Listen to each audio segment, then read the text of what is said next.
Hello students, we are going to start biomolecules class 11, that is chapter of class 11 biology। और ये chapter बच्चों को बहुत ज़्यादा कंफ्यूजिंग लगता है। क्यों? क्योंकि इस चैप्टर में एक तो थोड़ा केमिस्ट्री का पार्ट आ जाता है, क्योंकि बहुत सारे स्ट्रक्चर्स देखने को मिलते हैं इस चैप्टर के अंदर, और एज वेल एज ये नीट के पर्पज से भी बहुत ज़्यादा इंपॉर्टेंट चैप्टर है। तो ठीक है, आज इस चैप्टर को हम इन डेप्थ में डिस्कस करते हैं। ठीक है, बायोमोलिक्यूल्स चैप्टर का नाम है बायोमोलिक्यूल्स। इसमें बायो का मतलब क्या होता है? लिविंग। तो बायो में आपको पता है जितनी भी सारी लिविंग चीज़ें हैं उनकी स्टडी को हम बायोलॉजी भी कहते हैं। चाहे वो प्लांट्स की बात हो, चाहे वो माइक्रो ऑर्गेनिजम्स की पार्ट हो, या एनिमल्स की बात हो, तो that is considered to be study of biology. Okay. अब मॉलिक्यूल्स, तो इसमें हम ऐसे लिविंग मॉलिक्यूल्स की स्टडी करने जा रहे हैं जिनकी हम कुछ प्रॉपर्टीज देखेंगे, जिनके हम कुछ स्ट्रक्चर्स देखेंगे। तो स्ट्रक्चर्स, उनकी प्रॉपर्टीज, उनके फंक्शंस, तो वही हम पढ़ते हैं किसमें? बायोमोलिक्यूल्स चैप्टर के अंदर। तो ठीक है, इस चैप्टर को स्टार्ट करते हैं। तो सबसे पहले एनसीईआरटी बायोमोलिक्यूल्स को कैसे डिफाइन करती है? Biomolecules, all carbon compounds that we get from living tissues are called to be biomolecules. मतलब ऐसे जितने भी कार्बन कंपाउंड्स हैं जो हमें लिविंग टिश्यू से मिलते हैं, जैसे मान लेता हूँ कि इसमें लिविंग टिश्यू प्लांट के जैसे फ्लोएम हो गया, ठीक है, जाइलम हो गया, ये प्लांट्स के केस में मैं बात कर रहा हूँ। तो वो लिविंग टिश्यू से हमें जो भी बायोमोलिक्यूल्स मिलेंगे या कार्बन के कंपाउंड्स मिलेंगे, उन्हीं को हम क्या कह रहे हैं? बायोमोलिक्यूल्स कह रहे हैं। ठीक है। तो एनसीईआरटी के फर्स्ट पेज पर आपको ना एक टॉपिक दे रखा है, that is how to analyse chemical composition. ठीक है। तो अगर आपके पास कोई भी कंपाउंड है तो उसकी केमिकल कॉम्पोजिशन को कैसे एनालाइज करेंगे? ठीक है। लेट्स से मेरे पास एक टिश्यू है, लिविंग टिश्यू। मैंने क्या किया? एक लिविंग टिश्यू लिया। अब that living tissue could be, मान लेता हूँ मैं एनिमल की अगर मैं बात करूँ तो एनिमल में से मैंने मान लो लिवर का कुछ पार्ट लिया। ठीक है, लिवर। और अगर मैं प्लांट की बात करूँ तो मतलब मैंने क्या किया? एक लिवर का पार्ट लिया, मान लो ये फ्रॉम एनिमल्स, एंड प्लांट से मैंने कोई प्लांट का भी टिश्यू ले लिया। ठीक है। तो मैं करूँगा क्या? सबसे पहले मैं इनमें से कोई भी टिश्यू लिया, फॉर एग्जाम्पल मैंने इसमें लिवर लिया, तो आई विल टेक टिश्यू,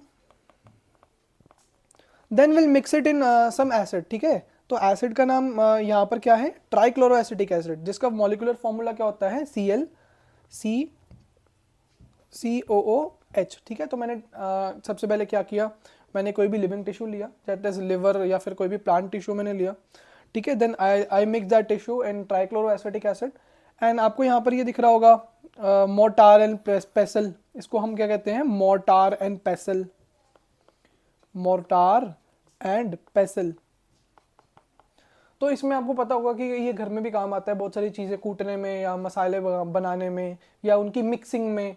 तो हम क्या करेंगे? टिश्यू और ट्राइक्लोरोएसिटिक एसिड को इसमें डालेंगे और उसको मिक्स करेंगे। ठीक है। इन दोनों को मिक्स करने के बाद हमें क्या ऑब्टेन होगा? हमें एक स्लरी ऑब्टेन होगी। स्लरी। स्लरी आपको पता होगा जिसमें थोड़ा लिक्विड सेमी सॉलिड पार्ट होता है, जिसमें जैसे फॉर एग्जांपल कुछ लिक्विड पार्ट होता है और कुछ सॉलिड पार्ट होता है। तो that is a kind of semi solid part. तो स्लरी, हमें स्लरी ऑब्टेन होती है। हम क्या करेंगे? इस स्लरी को पुट कर देंगे एक बीकर के अंदर। ठीक है। मैं यहाँ पर एक बीकर बना देता हूँ। लेट्स से मेरे पास एक यहाँ पर बीकर है। ठीक है, दिस इज द बीकर। अब मैंने इस बीकर में क्या किया? बीकर बना लेते हैं पहले। ठीक है, ये मेरे पास बीकर है। बीकर में ऊपर मैं क्या लगा रहा हूँ? Muslin cloth. मसलिन क्लॉथ या चीज़ क्लॉथ। ठीक है, मैंने मसलिन क्लॉथ या चीज़ क्लॉथ लगा दिया यहाँ पर।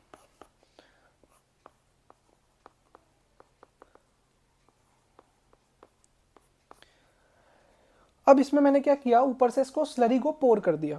तो स्लरी को पोर करने के बाद एक बात बताओ, अब स्लरी क्या थी? सेमी सॉलिड थी। ठीक है। स्लरी को पोर करने के बाद हमारे पास ऑब्वियस सी बात है दो कंपोनेंट्स बचेंगे। एक कंपोनेंट ऐसा होगा जो नीचे चला जाएगा, या जो नीचे मसलिन क्लॉथ से पास कर जाएगा, और कुछ ऐसा कंपोनेंट होगा that will stay on the muslin cloth. तो ये दो कंपोनेंट्स हैं हमारे पास। ठीक है। एक कंपोनेंट वो है जो बीकर के अंदर नीचे चला गया, ठीक है, मसलिन क्लॉथ के थ्रू पास कर गया, और एक है जो ऊपर रह गया। तो जो पार्ट हमारा ऊपर रह गया इसको बोला जाता है रिटेंटेट। retentate, we call it retentate. And जो पार्ट हमारा नीचे चला गया इसको हम बोलते हैं एसिड सॉल्युबल पूल या फिर फिल्ट्रेट. एसिड इसको फिल्ट्रेट बोलेंगे, filtrate. Other name is acid soluble pool. अब इसको एसिड सॉल्युबल पूल क्यों बोला? क्योंकि एक बात बताओ, हमने जो ट्राइक्लोरोएसिटिक एसिड लिया था उसके अंदर जो मॉलिक्यूल्स डिसॉल्व हो गए वही तो मसलिन क्लॉथ के थ्रू नीचे आएंगे ना फिल्ट्रेट के अंदर, है ना. तो फिल्ट्रेट के अंदर वही मॉलिक्यूल्स आएंगे जो फिल्टर हो चुके हैं थ्रू मसलिन क्लॉथ, और they the compounds that will be present inside the filtrate will be considered as acid soluble pool.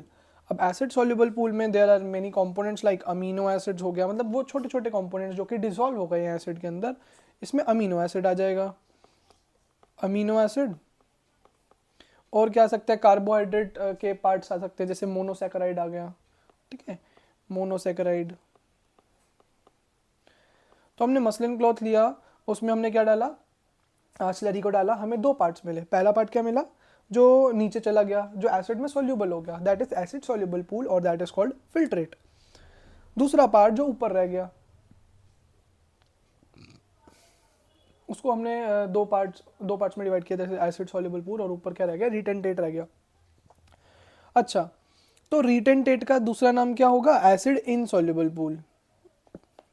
Acid insoluble pool.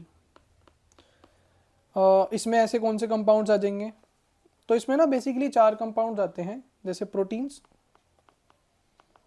ठीक है, प्रोटीन्स. न्यूक्लिक एसिड्स आ जाएंगे, न्यूक्लिक एसिड्स. न्यूक्लिक एसिड आपको पता है ना, डीएनए और RNA, deoxyribo nucleic acid and ribo nucleic acid that is RNA, ठीक है. न्यूक्लिक एसिड आ जाएंगे, प्रोटीन्स आ जाएंगे, और इसमें क्या आ जाएगा, लिपिड्स आ जाएगा, पॉलीसैकेराइड्स आ जाएंगे, लिपिड्स आ जाएगा, पॉलीसैकेराइड आ जाएगा. पॉलीसैकेराइड्स मतलब जिसमें मेनी शुगर यूनिट्स होती हैं, पॉली मतलब मेनी, सैकेराइड मीन्स शुगर. तो हमारे पास 2 कंपाउंड आए, ठीक है, यहाँ तक क्लियर है. इसके बाद देखो यहाँ पे मैंने जो लाइन अंडरलाइन करी है ये एनसीईआरटी की ही लाइन है. Scientist have found thousands of organic compound in the acid soluble pool. मतलब साइंटिस्ट को क्या मिले हैं, there are thousands of compounds they have found in the acid soluble pool. और कौन से कंपाउंड्स, ऑर्गेनिक कंपाउंड्स की बात कर रहे हैं. अच्छा, there is one other method also, ठीक है, there is one other method also जिसके थ्रू हम क्या करते हैं, केमिकल कॉम्पोजिशन को एनालाइज करते हैं. तो वो मेथड क्या है वो भी डिस्कस करते हैं. एक लाइन इसमें और मुझे बतानी है कि जो लिविंग कंपाउंड होते हैं, जो लिविंग ऑर्गेनिजम्स हैं, उसके अंदर बहुत सारे इनऑर्गेनिक कंपाउंड्स भी पाए जाते हैं. तो लिविंग ऑर्गेनिजम्स, ऑर्गेनिक का भी देखो एनसीईआरटी की लाइन मैंने बताई, लेकिन लिविंग ऑर्गेनिज्म में ऑर्गेनिक और इनऑर्गेनिक दोनों पार्ट्स पाए जाते हैं. तो living organisms also contain insoluble part, या इनसॉल्युबल पार्ट जिसमें क्या होते हैं मेरे, इनसॉल्युबल कंपाउंड्स होते हैं. सॉरी, इनसॉल्युबल नहीं आएगा यहाँ पे, इनऑर्गेनिक आएगा, कंटेन इनऑर्गेनिक, क्योंकि ऊपर हमने ऑर्गेनिक के बारे में पढ़ा है ना, यहाँ पे इनऑर्गेनिक आएगा. तो it contains many inorganic compounds. अच्छा, अब ये इनऑर्गेनिक कंपाउंड्स को हम एनालाइज करेंगे. Let's analyse it. इसमें हम क्या करते हैं, इसमें हम ऐश एनालिसिस करते हैं. तो उसमें प्रोसीजर क्या रहता है, सबसे पहले we take a small living tissue,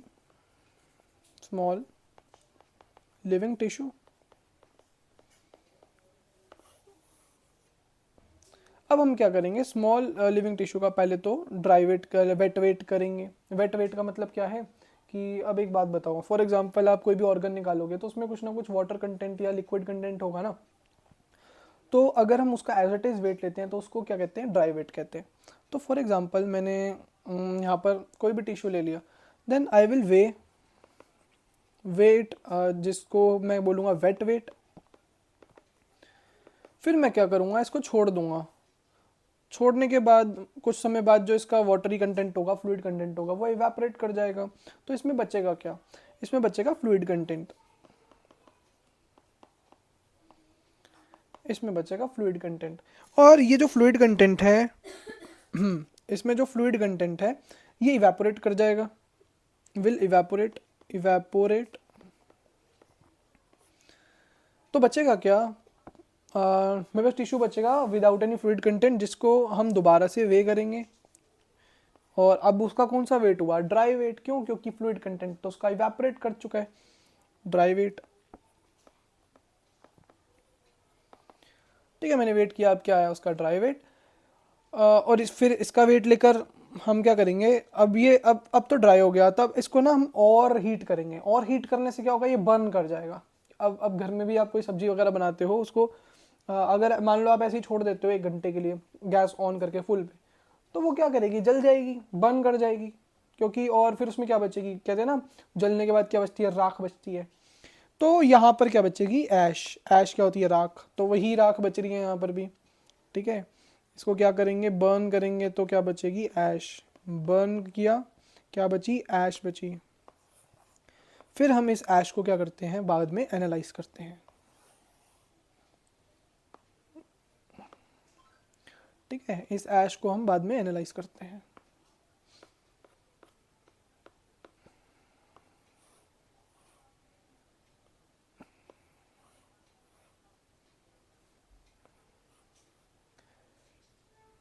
ठीक है, अब हमारे पास क्या बची? ऐश बची।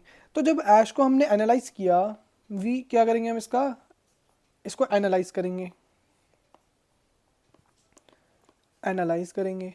इसको एनालाइज करने पे हमें क्या पता चला? कि वो we got some carbon compound, जैसे कि कार्बन कंपाउंड जैसे CO2 वेपर, वाटर वेपर जो इसमें से निकल गया है। ठीक है, CO2 वाटर वेपर निकल गया। कैश के ऐश के अंदर ना, जो ऐश बची, इसके अंदर हमें ना इनऑर्गेनिक एलिमेंट्स भी मिलते हैं और इनऑर्गेनिक कंपाउंड्स में मिलते हैं। ठीक है, तो वो देखते हैं कौन से कंपाउंड्स हैं। इसको हमने एनालाइज किया, तो इसमें जो कार्बन कंपाउंड्स हैं वो तो इवेपोरेट कर गए, जैसे कार्बन डाइऑक्साइड और वाटर वेपर है, इवेपोरेट कर जाएंगे। तो CO2 and water vapour, CO2 water vapour, water vapour क्या कर जाएगा? इसमें से इवेपोरेट कर जाएगा। CO2 water vapour will evaporate या विल गेट रिमूव्ड। जब ये रिमूव हुआ, तो जो ये रिमूव होने के बाद हमारे पास जो ऐश बची थी, तो ऐश के अंदर हमें क्या मिला? ये तो रिमूव हो चुका है। तो what we got? We got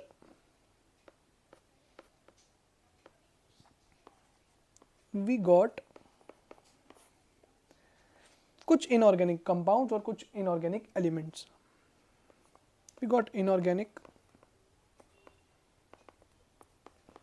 compounds, और सेकंड हमें क्या मिला? Inorganic elements.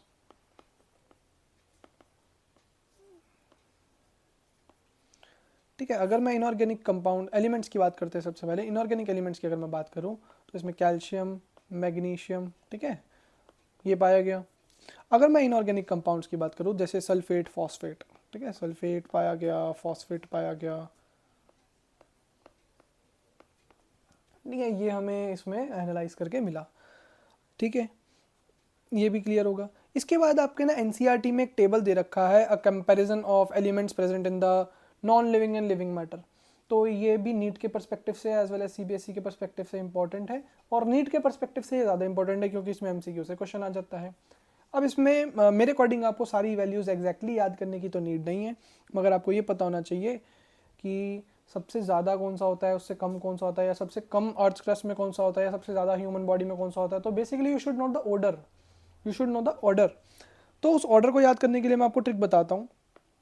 अगर आप थोड़ा ध्यान से देखोगे तो सबसे ज़्यादा अर्थ क्रस्ट के अंदर क्या है? ऑक्सीजन है। ठीक है, सबसे ज़्यादा अर्थ क्रस्ट के अंदर क्या है? ऑक्सीजन है। तो सबसे पहले हम लिख लेते हैं ऑक्सीजन।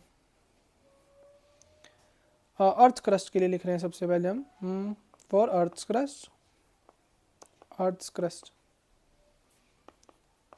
अगर मैं अर्थ क्रस्ट की बात करूं, तो सबसे पहले ऑर्डर क्या बनेगा मेरा? ऑक्सीजन, ऑक्सीजन, इसके बाद सिलिकॉन, फिर उसके बाद 3.6 है, 3.6 that is calcium, and that उसके बाद क्या होगा? सोडियम। तो ओ सी काना, ये याद करने का ट्रिक है। ओ सी काना मतलब oxygen, silicon, calcium and sodium, O Si Ca Na. और अगर मैं ह्यूमन बॉडी की बात करूं, ह्यूमंस बॉडी, तो इसमें याद करने की ट्रिक क्या है, देखो इसमें भी देखो, अगर देखोगे ना दोनों में से ना ये चीज़ कॉमन है कि ऑक्सीजन इसमें भी सबसे ज़्यादा है और ऑक्सीजन इसमें भी सबसे ज़्यादा है, तो इसकी याद करने की ट्रिक है ओ सी नका, ठीक है, ओ सी नका। तो अगर मैं ओ की बात करूँ तो दैट इज़ ऑक्सीजन। अच्छा इसमें ना सी, ये सिलिकॉन वाला सी नहीं है, अगर मैं बात करूँ ना तो इसमें जो सी है दैट इज़ कार्बन वाला सी, तो ओ सी, ये ध्यान रखना, कहीं आपको आपको लग रहा हो कि ओ सी काना तो सर ने उसमें भी बताया, तो ओ सी नका है, ओ सी इसमें है कार्बन वाला, ओ सी। अच्छा ओ सी इसमें का ना is for that is sodium, but इस केस में ओ सी नका में एन जो है ना दैट इज नाइट्रोजन। और क्योंकि देखो ना, अगर मैं यहाँ पर ह्यूमन बॉडी की बात करूँ तो सबसे पहले क्या आ रहा है, ऑक्सीजन, ओ, फिर सी, सी दैट इज कार्बन। अब 18 के बाद मुझे क्या दिख रहा है, 18 के बाद मुझे क्या दिख रहा है, यहाँ पे हाइड्रोजन दिख रहा है, और क्या दिख रहा है, नाइट्रोजन दिख रहा है, और क्या दिख रहा है, नाइट्रोजन के बाद कैल्शियम दिख रहा है। तो बेसिकली हमें इनका याद रखना है, ओ सी न का। अगर हाइड्रोजन का करना चाहते हो तो वो भी आप बीच में ऐड ऑन कर सकते हो, मगर ओ सी का ना और ओ सी न का जो है ये आपको याद होने चाहिए, that is oxygen, carbon, nitrogen, calcium, sodium and silicon, ठीक है, ये मेन है जो आपको याद होने चाहिए, कैल्शियम, ठीक है। तो ये ऑर्डर आपको याद करना है और ये होना चाहिए याद। अच्छा इसमें एक अदर टेबल भी गिवन है, list of representative inorganic constituents of living tissues. तो ये यही बता रहे हैं कि लिविंग टिश्यूज के अंदर ना कुछ ऐसे एलिमेंट्स पाए जाते हैं, ठीक है, उनका फॉर्मूला दे रखा है, जैसे सोडियम है तो सोडियम Na+, ठीक है, पोटेशियम का K+, कैल्शियम का 2+, मैग्नीशियम का 2+, इनकी वैलेंसी है, ठीक है, वाटर इज H2O। और कंपाउंड्स के पाए जाते हैं जैसे NaCl, कैल्शियम कार्बोनेट, ये common salt calcium carbonate, phosphate, sulphate, यही हमने भी पढ़ा है। वैसे अगर आप देखो एक्चुअली हमने यही पढ़ा है कि इसमें यही कंपाउंड जो है वो पाए जाते हैं, ठीक है। ये टेबल भी इंपॉर्टेंट है, मतलब इसमें पता होना चाहिए आपको कि क्या क्या चीज़ें पाई जाती हैं ना, ठीक है।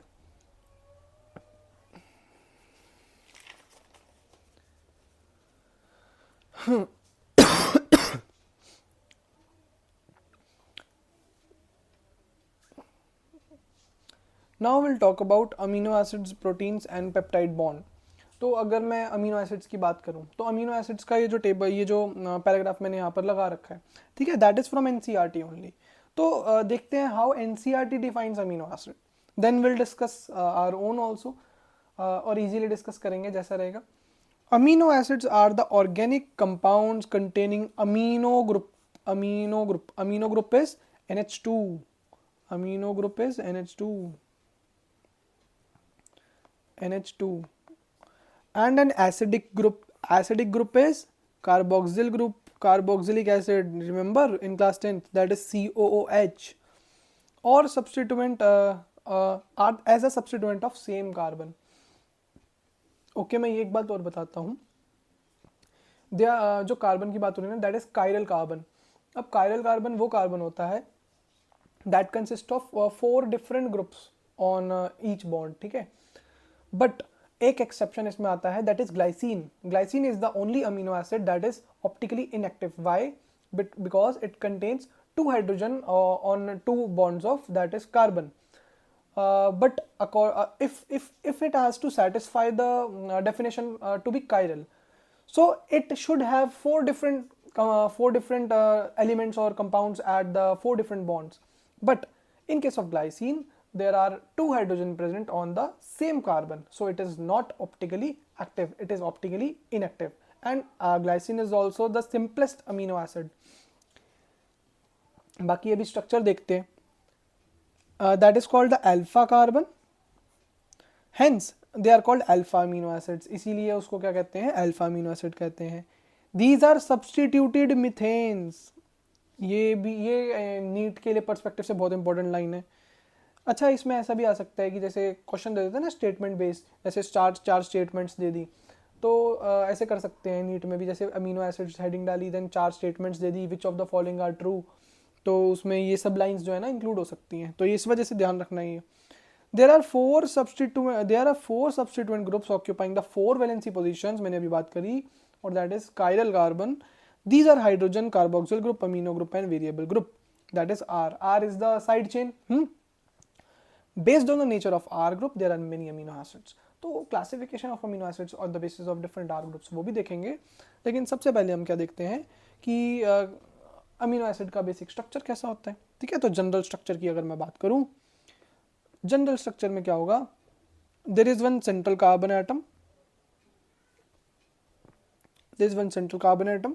अच्छा, अब इस सेंट्रल कार्बन एटम में एक तरफ क्या होगा, carboxyl group that is COOH, एक तरफ क्या होगा हाइड्रोजन ग्रुप, एक तरफ क्या होगा amino group that is NH2, एक तरफ क्या होगा R that is variable side chain. तो एक बार इसको लेबल कर लेते हैं, R COOH hydrogen and amino group. So let's label it, H is for hydrogen, hydrogen, COOH is carboxylic acid group, so carboxylic acid group। और अगर मैं बात करूं R की, तो R आपको पता है ना, जैसे साइड चेन कार्बन की जैसे बहुत बड़ी चेन है जिसमें जैसे मिथाइल आ गया, हाइड्रोक्सी मिथाइल आ गया या कुछ भी आ गया, तो अमीनो एसिड जो है वो चेंज कर जाता है। तो अगर मैं R की बात करूं तो the R is variable side chain, जो वेरी कर सकती है, हर एक अमीनो एसिड में अलग अलग होगी, that is variable side chain, variable side chain. And NH2 is amino group, NH2 is amino group. अच्छा, ग्लाइसिन की अगर मैं बात करूं तो glycine is the simplest amino acid, simplest amino acid. अच्छा, ये आपको ना आगे बड़ी क्लासेस में या फिर आगे आपको अगर आप साइंस रिलेटेड कुछ पढ़ते हो तो आपको ये पता चलेगा कि ग्लाइसिन जो है ना कोलेजन सिंथेसिस में भी हेल्प करता है, मतलब it has contribution in collagen synthesis also. Glycine is the simplest amino acid, क्यों? क्योंकि सिंपलेस्ट R की जगह पर वेरिएबल साइड चेन क्या हो सकती है, हाइड्रोजन, तो हाइड्रोजन रिप्लेस हो जाएगा R की जगह, बाकी जनरल स्ट्रक्चर से सेम रहेगा। देखो बनाते हैं, यहाँ पे मैंने कार्बन एटम बनाया, then carboxylic acid, hydrogen, amino group, and then R that is variable side chain will be replaced by hydrogen. तो हाइड्रोजन ग्रुप आ गया यहाँ पर। तो हमने यहाँ पे क्या किया, बस R को रिप्लेस किया बाय हाइड्रोजन, तो इसी वजह से अब सिंपलेस्ट क्या हो सकता है, हाइड्रोजन की ही पॉसिबिलिटी है। तो ग्लाइसिन क्या है, सिंपलेस्ट अमीनो एसिड है, तो R is replaced by hydrogen, तो हाइड्रोजन से रिप्लेस कर दिया है। ग्लाइसिन क्या है, सिंपलेस्ट अमीनो एसिड है। ठीक है, तो अब ये पता चल गया होगा कि इसका स्ट्रक्चर क्या होता है। इसमें एक भी ये भी बता रखा है, these are substituted methanes, substituted methane क्यों बोला गया है, क्योंकि इफ़ यू नो कि मीथेन का स्ट्रक्चर क्या होता है, मीथेन का फॉर्मूला क्या होता है, CH4, राइट, CH4 मैं यहाँ पर लिखता हूँ। अगर आप ध्यान से देखो तो CH4, ठीक है, ये क्या होता है, मीथेन होता है। CH4 क्या होता है, मीथेन होता है। अगर मैं मीथेन की बात कर रहा हूँ तो इसका स्ट्रक्चर ऐसा भी तो हो सकता है, जैसे यहाँ पर मैं लिख ही देता हूँ, CH4 क्या है, मीथेन है। अगर मैं यहाँ पर मीथेन के हाइड्रोजन्स को ऐसे दिखाऊं, हाइड्रोजन, हाइड्रोजन, हाइड्रोजन और हाइड्रोजन, तो अगर मैं एक्चुअल में अगर देखा जाए तो मैं क्या कर रहा हूँ, इनमें मीथेन में हाइड्रोजन को ही तो रिप्लेस कर मैं अमीनो एसिड बना रहा हूँ, तो इसी वजह से इसको सब्सटीट्यूटेड मीथेन भी बोला गया है। ठीक है, तो that is why they are called substituted methane, क्योंकि मीथेन के ही तो हाइड्रोजन आइटम्स हटाकर हम ये बाकी आइटम्स लगा रहे हैं। देखो, ये देखो 4 बॉन्ड्स, ये यहाँ पे हाइड्रोजन लगा हुआ है, अगर आप यहाँ पे देखो तो यहाँ पे भी हाइड्रोजन है, यहाँ पे भी हाइड्रोजन है। मीथेन को मैंने सब्स्टिट्यूट करके एक जगह पे अमीनो ग्रुप लगा दिया, एक जगह पे मैंने कार्बोक्सिलिक एसिड ग्रुप लगा दिया, so it became an amino acid, इसीलिए इसको सब्स्टिट्यूटेड मीथेन भी बोला गया है। ठीक है, वेरिएबल साइड चेन। अच्छा, अब इसमें ग्लाइसिन का स्ट्रक्चर आपको आना चाहिए, जनरल स्ट्रक्चर आपको पता होना चाहिए। एलेनिन का स्ट्रक्चर भी आपकी एनसीईआरटी में दे रखा है। एलेनिन का स्ट्रक्चर होता है ऐसे, COOH, यहाँ पर COH आता था, यहाँ पर हमारा क्या आता है, हाइड्रोजन, यहाँ पर क्या आता है, अमीनो ग्रुप। अगर मैं अमीनो ग्रुप की जगह यहाँ पर मिथाइल लगा दूँ, अगर मैं मिथाइल लगा दूँ तो ये क्या बन जाएगा, एलेनिन। सिंपल। पहले हमने क्या लगाया था ग्लाइसिन के केस में, हाइड्रोजन, इस केस में हम क्या लगा देंगे, मिथाइल। और अगर मैं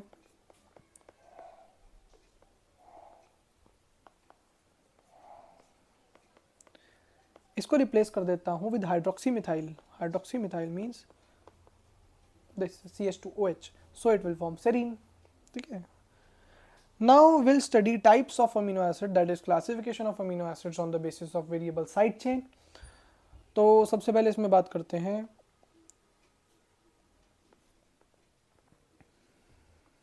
पहला, that is aliphatic amino acid, aliphatic amino acids. So aliphatic का मतलब होता है जो स्ट्रेट चेन होते हैं, मतलब चेन वाले होते हैं, रिंग वाले होते हैं, एरोमेटिक। ठीक है, दिस इज एलिफैटिक। तो एलिफैटिक में भी दो आते हैं,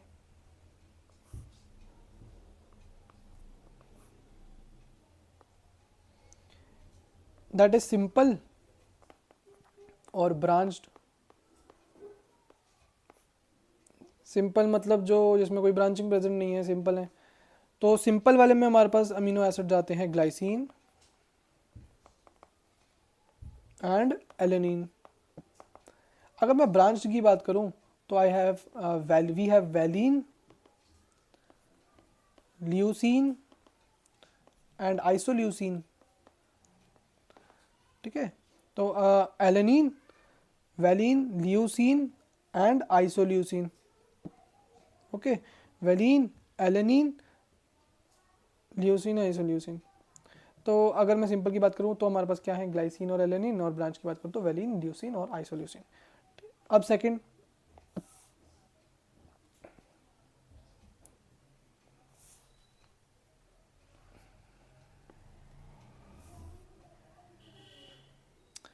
अब मैं सेकंड की बात करूं तो second is acidic amino acid, acidic amino acid.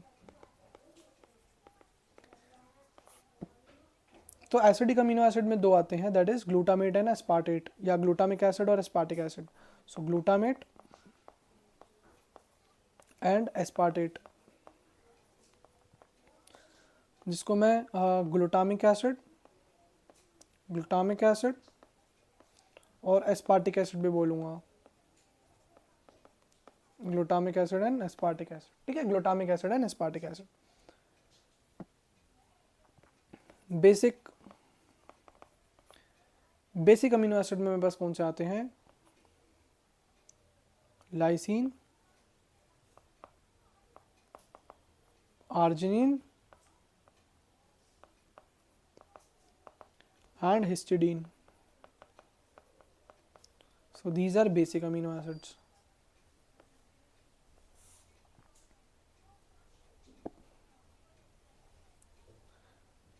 Fourth की अगर मैं बात करूं, amide group containing, amide group containing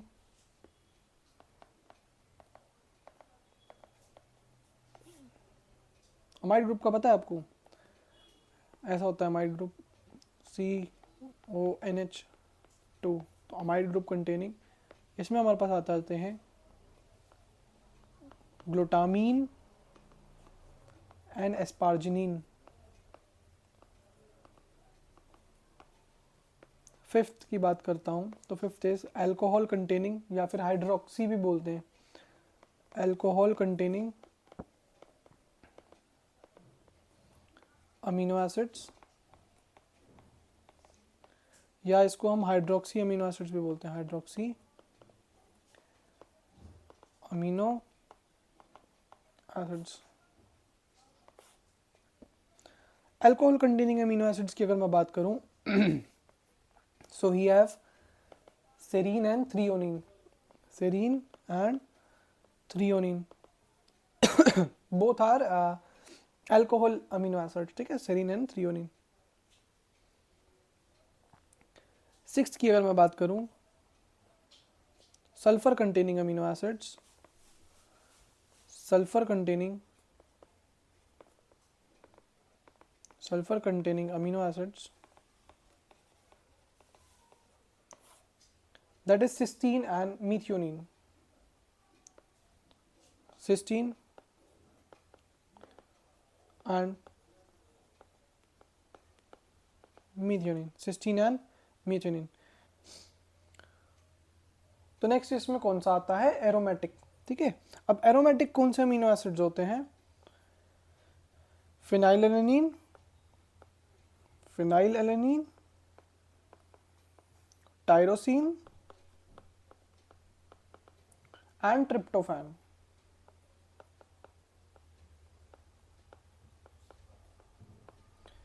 तो ये अमीनो एसिड्स जो हैं वो आपको लर्न करने हैं. ठीक है, ये सबके टाइप्स ऑफ अमीनो एसिड्स हैं. इसके बाद एक इमीनो एसिड भी आता है, इमीनो, जिसमें इमीनो ग्रुप हो.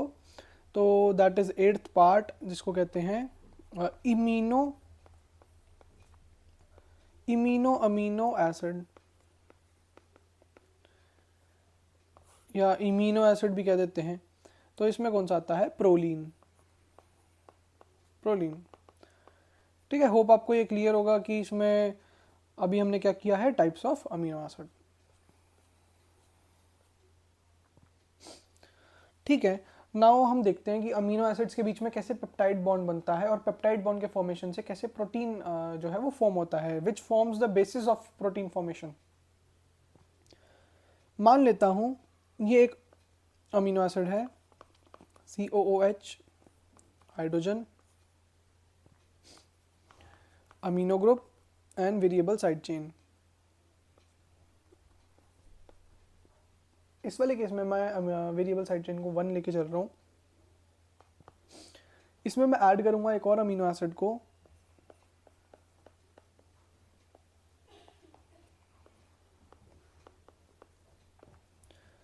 इसकी variable side chain is R2, and when I will combine it,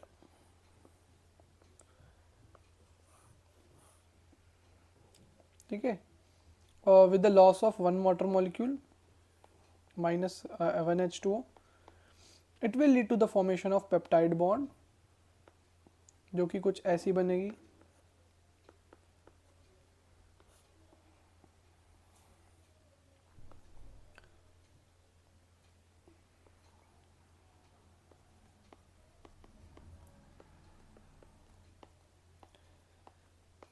CONH, C, यहाँ पे हाइड्रोजन, यहाँ पर R2, यहाँ पर COOH. तो जो CONH बॉन्ड बनी यहाँ पर, इसी को हम क्या कहते हैं, पेप्टाइड बॉन्ड.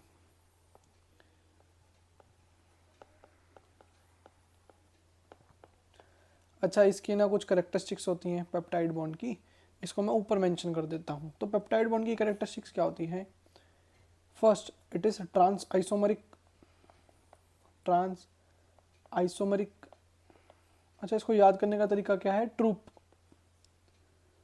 ठीक है, ट्रूप, TRUPP, रिजिड. रिजिड का मतलब क्या है, इट इज नॉन रोटेटेबल. ठीक है, except phi and psi angle करके आता है, वो आपको जानने की जरूरत नहीं है. It is trans isomeric, rigid. ठीक है, uncharged, polar and partial double bond. तो these are the characteristics of amino acid और पेप्टाइड बॉन्ड. पेप्टाइड बॉन्ड की फॉर्मेशन कैसे होती है, और कैसे जो पेप्टाइड बॉन्ड है उसकी करेक्टरिस्टिक्स को हम डिफाइन करते हैं. ठीक है, ये हमने देखा. अच्छा, what is zwitterionic form. So zwitterionic form जो है ये बहुत इंपॉर्टेंट है with CBSE perspective as well as NEET perspective, लेकिन CBSE में ज़्यादा पूछा जाता है. तो it is the property of amino acid, जिसमें अमीनो एसिड का कुछ डिफरेंट pH पे जो कार्बोक्सिल ग्रुप है और अमीनो ग्रुप है, दे शो डिफरेंट चार्जेस. तो उसी को हम क्या कहते हैं, ज्विट्रायनिक फॉर्म. तो ज्विट्रायनिक फॉर्म जैसे आप ये डायग्राम पे देख पा रहे हो, अगर आप देखोगे फिगर ए में, तो फिगर ए में आप देखोगे कि जो NH2 है, NH2 चेंज हो रहा है NH3 में, NH3+. और अगर आप यहाँ पर देखोगे इन फिगर सी, तो इन फिगर सी COOH जो है वो हाइड्रोजन को लूज कर देगा और क्या बना रहा है, COO-. तो ये कुछ स्पेसिफिक pH पे जो अमीनो एसिड्स हैं that show a property, this is called zwitterionic form. ठीक है, So it is the property of amino acid, amino acid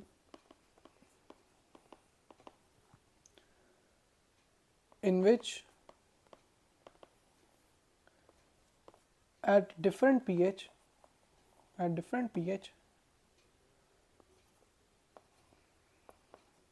जो अमीनो ग्रुप है एंड कार्बोक्सिलिक ग्रुप है, it shows different ionic properties. The amino and carboxylic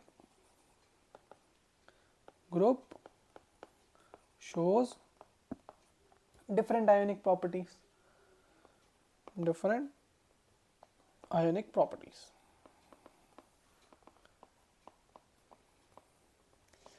ठीक है, बाकी आपको ये बनाना भी आना चाहिए. ठीक है, इसमें जो बी वाली फॉर्म है इसी को ज्विटर आयनिक फॉर्म कहते हैं, जिसमें amino as well as carboxyl देखो दोनों आयनिक फॉर्म में है. ठीक है.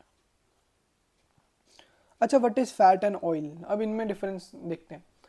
तो अगर आपको पता हो, इसका एक बहुत अच्छा एग्जांपल देता हूँ कि आपके घर पे बटर होगा. ठीक है, बटर जो अमूल बटर आप खाते हो रोटी पे लगाकर, जिसको क्या कहते हैं, आजकल बहुत ज़्यादा फेमस हो रहा है ना कि कौन ज़्यादा मक्खन डालेगा स्ट्रीट फूड के अंदर. ये बहुत ज़्यादा चल रहा है आजकल. वही वाले बटर की बात कर रहा हूँ मैं. तो होता क्या है उसमें, अगर आप देखोगे ना तो वो अपनी फॉर्म को ना मेंटेन करने की कोशिश करता है. अपना फॉर्म जो है ना उसका मेंटेन्ड रहता है. This is due to its structure. और उसमें ना सैचुरेटेड फैट की मात्रा ज़्यादा होती है. सैचुरेटेड फैट क्या होता है? दो फैट जिसमें सिर्फ सिंगल बॉन्ड प्रेजेंट हो. और सैचुरेटेड फैट हमारी बॉडी को हार्म भी ज़्यादा करता है. अगर मैं बात करूं ऑयल की, तो oil is example of unsaturated fat, यानी जिसमें डबल और ट्रिपल बॉन्ड हो ज़्यादा. तो अगर मैं बात करूं सैचुरेटेड की, हार्ड फैट भी कहते हैं इसको, सैचुरेटेड फैट भी कहते हैं.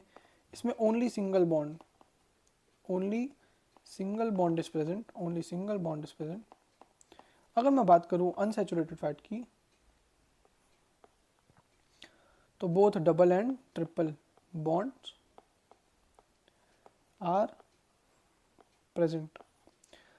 तो अगर आप मस्टर्ड ऑयल को देखो, फॉर एग्जांपल मस्टर्ड ऑयल को देखो, सनफ्लावर ऑयल को देखो, तो they are liquid at room temperature. Okay, तो दे आर अनसैचुरेटेड फैट, और unsaturated fat are healthier as compare to the saturated fat in our body.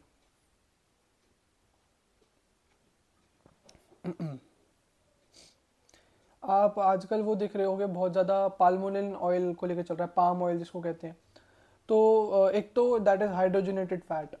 Saturated fat है, hydrogenated fat है, और बड़ा चीपली अवेलेबल है as compare to mustard oil, sunflower oil, rice bran oil, soybean oil. तो इनके comparison में जो palm oil है ये बहुत ज़्यादा इजीली अवेलेबल है, एज वेल एज जो इंडिया है वो तो बहुत ज़्यादा हाईएस्ट प्रोड्यूसर बन चुका है शायद पाम ऑयल का. तो ये चीप होने के साथ साथ सैचुरेटेड फैट भी है. तो चीप तो है, मगर ये हमारी बॉडी में ना हमें अनहेल्दी बना रहा है, धीरे धीरे अनहेल्दी बना रहा है. तो इससे जो कार्डियोवैस्कुलर डिजीजेज हैं वो बढ़ जाएंगे. ठीक है, इसके बाद आगे बात करते हैं हम फॉस्फोलिपिड्स की. ठीक है, तो फॉस्फोलिपिड का मतलब क्या है? द कंपाउंड्स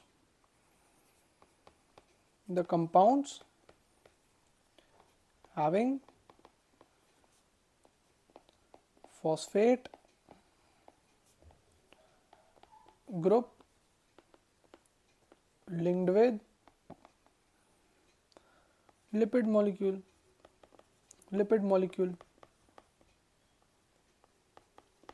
तो compounds having phosphate group linked with the lipid molecule.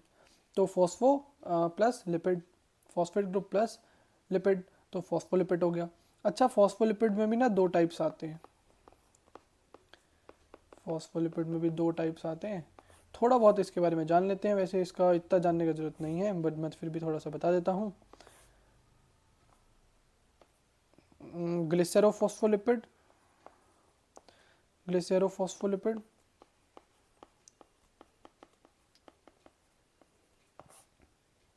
ठीक है, और स्फिंगोफॉस्फोलिपिड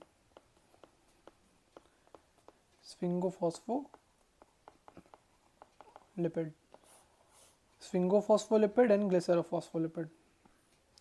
स्फिंगोफॉस्फोलिपिड एंड ग्लिसरोफॉस्फोलिपिड। अच्छा, और इनमें से ही किसी एक पार्ट का, दैट इज ग्लिसरोफॉस्फोलिपिड, उसका एक एग्जांपल जैसे दैट इज लेसिथिन, वो गिवन है आपकी एनसीईआरटी के अंदर। तो ग्लिसरोफॉस्फोलिपिड का ही एक एग्जांपल है लेसिथिन, दैट इज ग्लिसरोफॉस्फोलिपिड। और ये बनता कैसे है? लेसिथिन ना 3 ग्रुप से मिलकर बनता है, एक डीएजी, एक फॉस्फेट ग्रुप और एक कॉलिन ग्रुप। तो ये डीएजी क्या है? डाई एसाइल ग्लिसरॉल, मतलब 2 एसाइल के ग्रुप्स होंगे, एक फॉस्फेट ग्रुप होगा और एक कॉलिन ग्रुप होगा। तो देखते हैं लेसिथिन का डेप्थ में स्ट्रक्चर, देखते हैं कि लेसिथिन कैसा दिखता है। CH2 CH CH2 OCW, ये एसाइल ग्रुप होता है।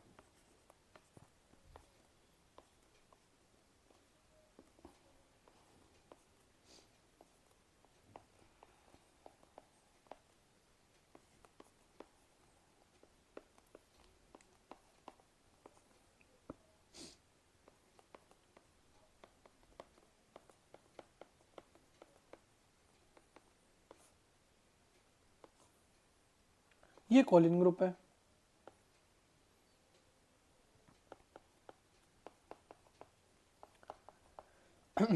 अगर मैं इसमें कंसिडर करके चलूं इतना पार्ट,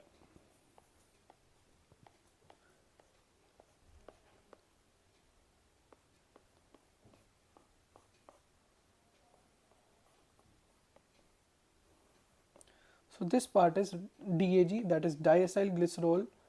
अगर मैं इस पार्ट को कंसिडर करूं, this is phosphate group,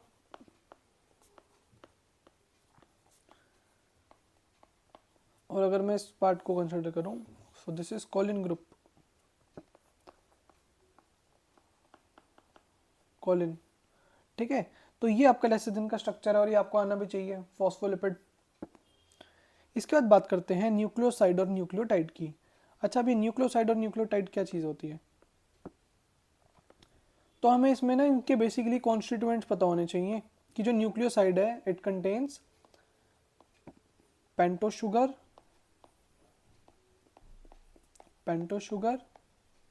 plus nitrogenous base.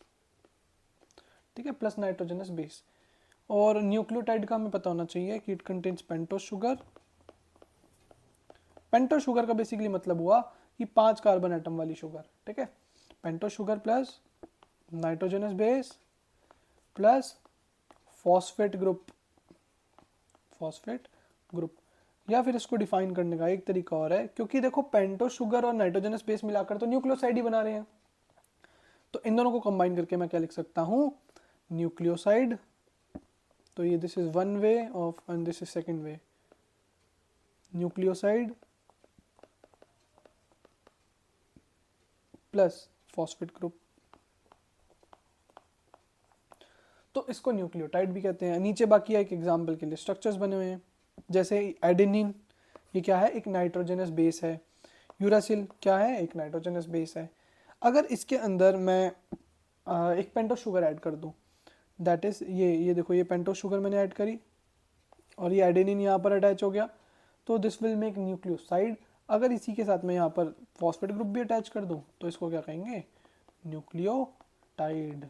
ठीक है, ये क्या, ये कौन सा स्ट्रक्चर है जिसमें पेंटोस शुगर है और नाइट्रोजनस बेस है?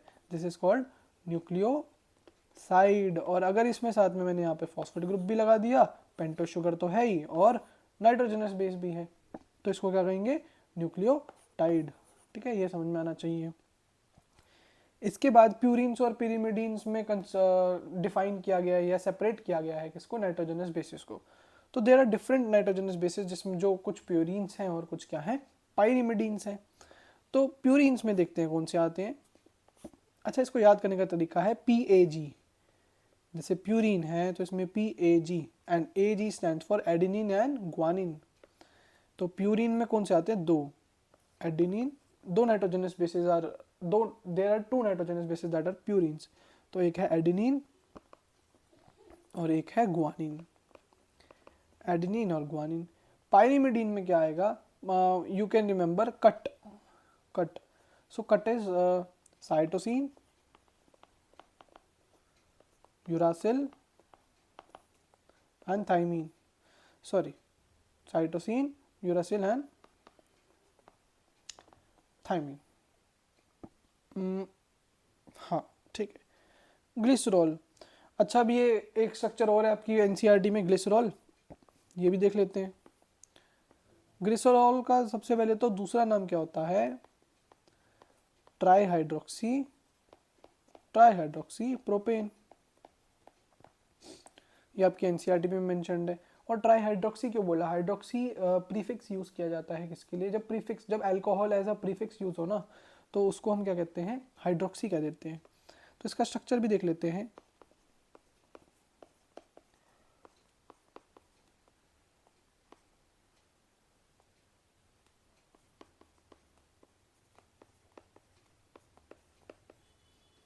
ये किसका स्ट्रक्चर है? ट्राईहाइड्रोक्सी प्रोपेन या फिर ग्लिसरॉल का। ठीक है, तो ये भी आपको आना चाहिए। ठीक है, इसके बाद आ जाता है प्राइमरी एंड सेकेंडरी मेटाबोलाइट। अब ये प्राइमरी और सेकेंडरी मेटाबोलाइट क्या होता है वो भी देखते हैं। तो primary metabolite role in normal physiological functions.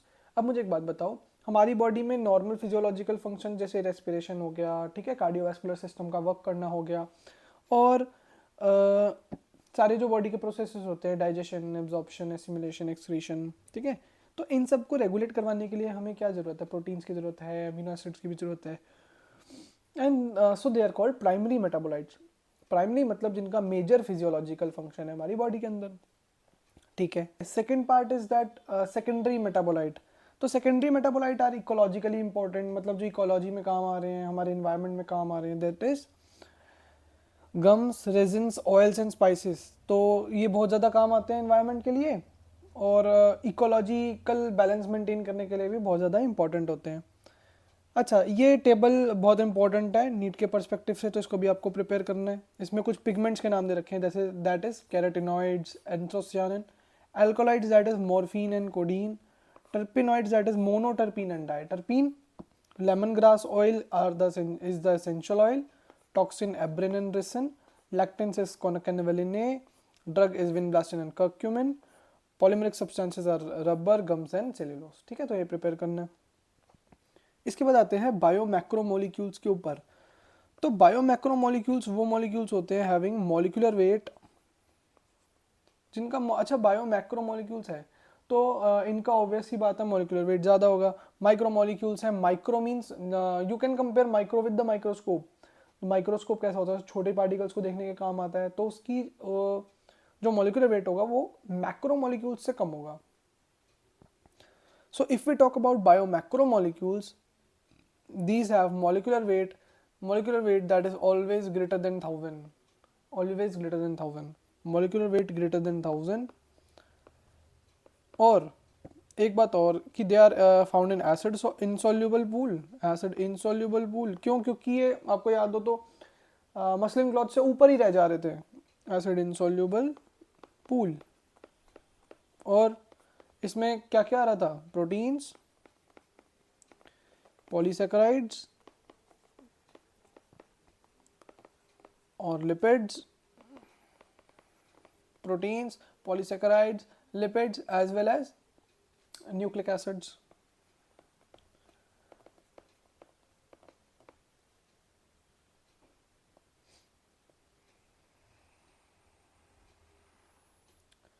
ठीक है, बायो माइक्रोमोलिक्यूल्स का मॉलिक्यूलर वेट कितना होता है? Molecular weight is between 18 to 800 dalton. ठीक है, डी ए मतलब डाल्टन। और एसिड सॉल्युबल पूल था। ठीक है, इसके एग्जांपल क्या थे? अमीनो एसिड्स, ये इसका क्या है? एग्जांपल है। अच्छा, अगर हम बात करें प्रोटीन्स की, तो प्रोटीन्स क्या होते हैं? प्रोटीन्स बनते कैसे? सबसे पहले तो proteins are made by with the help of peptide bond, peptide bond formed between peptide bond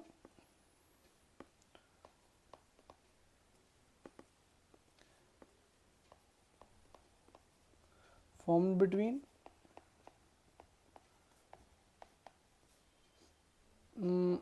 many amino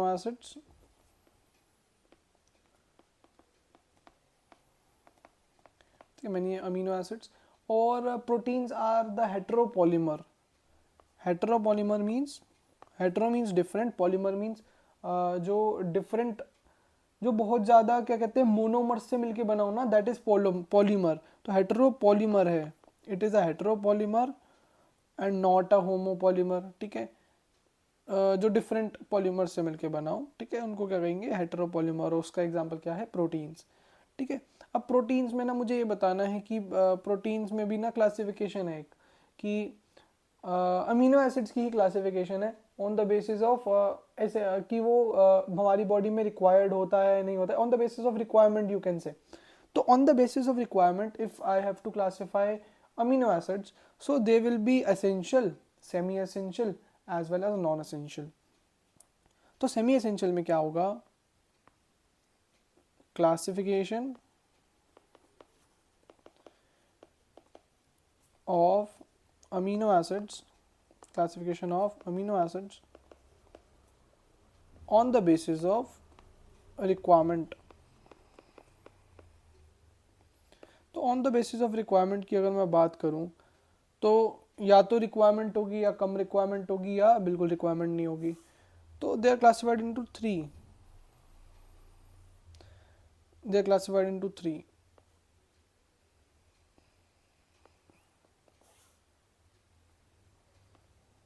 they classified into three, और वो थ्री क्या है, एसेंशियल,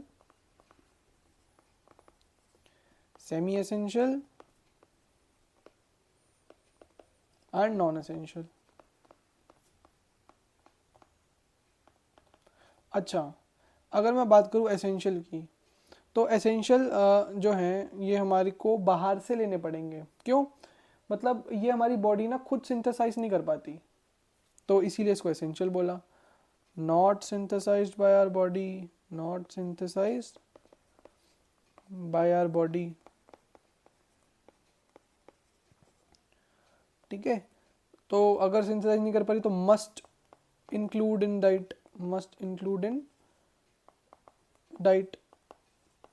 सेमी एसेंशियल में क्या है कि पार्शियली बॉडी बनाती है और लेकिन बाहर से भी इसको लेना पड़ता है. तो सेमी एसेंशियल का मतलब जो बॉडी बनाती भी है और आपको बाहर से भी कुछ अमाउंट उसका कंज्यूम करना पड़ेगा. नॉन एसेंशियल का मतलब क्या है कि it is synthesised by body, synthesised by the body.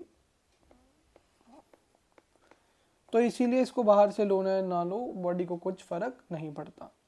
ठीक है, तो मे और may not include in diet, may और मे नॉट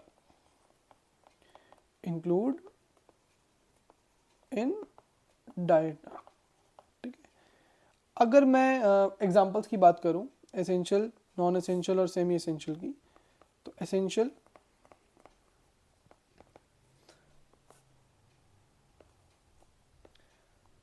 सेमी एसेंशियल और नॉन एसेंशियल की.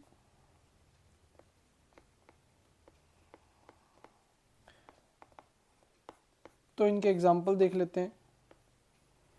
एसेंशियल को, अच्छा एसेंशियल को ना याद करने की ट्रिक मैं बताता हूँ. Mat will fly. ठीक है, तो मैट विल फ्लाई, इसमें एम से क्या है, methionine, methionine, alanine, methionine, alanine, tryptophan. अच्छा, इसमें टी से ना टायरोसिन नहीं है क्योंकि टायरोसिन तो नॉन एसेंशियल होता है. तो टी से जो दो है ना, ट्रिप्टोफैन और थ्रियोनिन है, थ्रियोनिन. ठीक है, we say valine, isoleucine, valine, isoleucine, leucine, phenylalanine and lysine. ठीक है, तो ये आते हैं, इसको याद करने की ट्रिक है mat will fly. Semi essential को याद करने की ट्रिक है, सेमी एसेंशियल में क्या आता है, हिस्टिडीन। हिस्टिडीन और बाकी जितने बचे ऑल लेफ्ट आउट, वो सब किस में आ जाएंगे, नॉन एसेंशियल के अंदर। ठीक है, इसके बाद ये टेबल 9.5 ये भी बहुत ज़्यादा ज़रूरी है, उसमें कोलेजन का बता रखा है। कोलेजन क्या है, प्रोटीन्स का बता रखा है, जैसे कोलेजन भी एक प्रोटीन है तो इंटरसेलुलर ग्राउंड सब्सटेंस की तरह काम करता है। ट्रिप्सिन एक एंजाइम है, इंसुलिन एक हार्मोन है, एंटीबॉडी क्या करती है, फाइट करती है विद इन्फेक्शियस एजेंट्स। इसमें GLUT4 का सबसे ज़्यादा इंपॉर्टेंट रोल आता है, that enable the glucose transport into the cells. तो ये बहुत बार पूछा जा चुका है, ठीक है, नीट में भी एज वेल एज CBSE में भी। अच्छा, इसके बाद दो इम्पोर्टेंट पॉइंट्स। पहला रुबिस्को, रुबिस्को की full form ribulose bisphosphate, bisphosphate carboxylase, carboxylase oxygenase, oxygenase. तो ये रुबिस्को क्या है, it is the most abundant protein in the whole biosphere. Plant kingdom में तो है ही, बाकी होल बायोस्फीयर में भी कौन है, रुबिस्को। तो it is the most abundant protein in whole biosphere, most abundant protein in whole biosphere.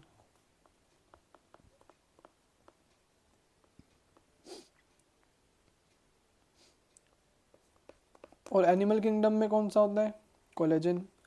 तो ये क्या है, most abundant protein in animal kingdom. ठीक है, most abundant protein in animal kingdom. इसके बाद आ जाते हैं कार्बोहाइड्रेट्स पे। तो अगर मैं कार्बोहाइड्रेट्स को क्लासीफाई करूं तो carbohydrates are classified into 3 types. ठीक है, 3 types that are monosaccharides. Monosaccharides का मतलब है कि इसके अंदर सिर्फ और सिर्फ एक ही शुगर होगी, monosaccharide. Oligosaccharide, oligosaccharide and polysaccharide, polysaccharide. ठीक है, पॉलीसैकेराइड। ठीक, अगर मैं मोनोसैकेराइड की बात करूं तो जैसे कि ग्लूकोज है, ठीक है, इसमें क्या क्या आ जाएगा, ट्राइओजेज। ट्राइओजेज मतलब ऐसी मोनोसैकेराइड जिसमें सिर्फ 3 कार्बन हो, ट्राइओज, टेट्रोज, टेट्रोज। ठीक है, पेंटोज, पेंटोज, हेक्सोस। हेक्सोस तो हम पढ़ते हैं, और क्या हेक्सोस कौन सा है बताओ, ग्लूकोज है ना, इसका एग्जाम्पल क्या है, ग्लूकोज। ओलिगोसैकेराइड वो होता है जिसमें एटलीस्ट 2 to 9 सैकेराइड्स प्रेजेंट हो। ठीक है, 2 to 9 सैकेराइड्स प्रेजेंट हो। इसका एग्जाम्पल क्या हो सकता है, इसमें 2 to 9 में जैसे 2 सैकेराइड है तो डायासैकेराइड होगा। ठीक है, डायासैकेराइड। डायासैकेराइड के बाद ट्रायासैकेराइड, ठीक है, टेट्रासैकेराइड, ये सब चलता रहेगा, ट्रायासैकेराइड अप टू 9। अच्छा, पॉलीसैकेराइड के फर्दर 2 टाइप्स और होते हैं, दैट इज हेटेरोपॉलीसैकेराइड एंड होमोपॉलीसैकेराइड। ठीक है, हेटेरोपॉलीसैकेराइड नाम से ही समझ में आ रहा है, पॉलीसैकेराइड है लेकिन same repeating units of saccharide है, तो पॉलीसैकेराइड के अंदर 2 आएगा। ठीक है, that is homopolysaccharide, homopolysaccharide and heteropolysaccharide, heteropolysaccharide.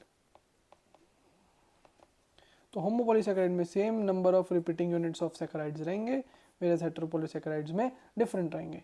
तो इसमें इसकी एग्जांपल्स क्या हैं, स्टार्च, डेक्स्ट्रिन,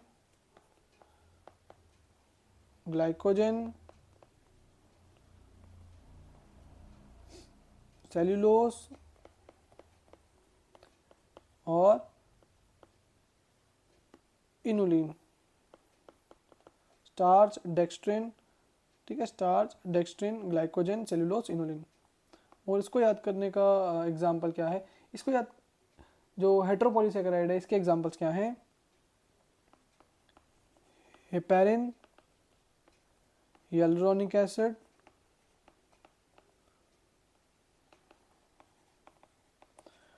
ठीक है। बाकी इसमें कॉन्ड्रेटिन सल्फेट, डर्मेटिन सल्फेट, ठीक है, ये सब चीज़ें भी आते हैं। कॉन्ड्रेटोइन सल्फेट, केराटिन सल्फेट और डर्मेटिन सल्फेट, बाकी याद करने की जरूरत नहीं है इसको। हेपेरिन और hyaluronic एसिड ये आप याद रख सकते हो, ठीक है। इनोलिन क्या होता, इनोलिन क्या है कुछ पता? Inulin is the polymer of fructose. तो फ्रक्टोज के पॉलीमर को ही इनोलिन कहते हैं, पॉलीमर ऑफ फ्रक्टोज।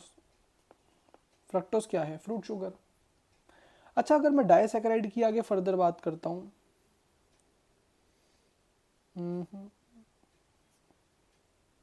हाँ, डायसैकेराइड की बात करते हैं। तो डायसैकेराइड में ना आपको 3 पढ़ने हैं, that is first is lactose. तो लैक्टोज क्या होता है? डायसैकेराइड का सबसे पहले तो मतलब क्या है कि 2 शुगर यूनिट्स जो हैं वो अटैच हो रही हैं, तो that is glucose plus galactose. तो glucose plus galactose is making lactose, ठीक है। Second one is maltose. अच्छा, अगर याद हो तो माल्टोज हमने पढ़ रखा है क्लास 10th के अंदर। कब? अगर सलाइवरी अमाइलेज का फंक्शन याद हो तो स्टार्च को माल्टोज में ही तो कन्वर्ट करता है वो, कॉम्प्लेक्स शुगर को सिंपल शुगर में। तो maltose is a disaccharide that is made up of glucose plus glucose, यानी 2 molecules of glucose. Third one is sucrose, that is glucose plus fructose. तो ग्लूकोज प्लस फ्रक्टोज से मिलके क्या बनता है? सुक्रोज। बात करते हैं रिड्यूसिंग शुगर की। तो रिड्यूसिंग शुगर क्या होता है? The sugars having free aldehyde and ketone group. तो वो शुगर जिनके पास फ्री एल्डिहाइड या कीटोन ग्रुप हो उनको क्या कहते हैं? Reducing sugar. इसका एग्जांपल क्या है? ग्लूकोज और फ्रक्टोज। अच्छा, अगर मैं नॉन रिड्यूसिंग शुगर की बात करूं तो उसका एग्जांपल क्या है? नॉन रिड्यूसिंग का एग्जांपल क्या है? सुक्रोज, ठीक है, ये आपको याद रखना पड़ेगा। इसके बाद आते हैं सेल वॉल पे। अब ये सेल वॉल वाला टॉपिक क्या है और ये सेल वॉल वाला टॉपिक बताता क्या है? तो मतलब इसमें ना हम डिफरेंट ऑर्गेनिजम्स की ना सेल वॉल्स के बारे में पढ़ते हैं कि अलग अलग ऑर्गेनिजम्स हैं तो उनकी सेल वॉल किस मटेरियल की बनी हुई है। तो अगर आपको याद हो तो एनिमल किंगडम चैप्टर अगर आपने पढ़ा हो तो आपको आर्थ्रोपॉड्स के एक्सोस्केलेटन पता होना चाहिए कि आर्थ्रोपॉड्स का एक्सोस्केलेटन किसका बना होता है। तो पहला है इसमें एक्सोस्केलेटन